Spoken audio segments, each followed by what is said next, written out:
So next letters பாத்துக்கலாமா?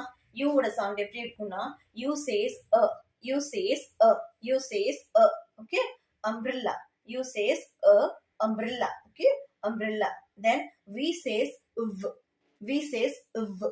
V says v. Van, van, van, okay. And next one W says w. W says w. W says w. Watch, w. Watch, okay. And then X says x. X says x. X, okay. X. Box, x. Box, okay. And then Y says ya. Yak. Y says ya. Yak. Z says z.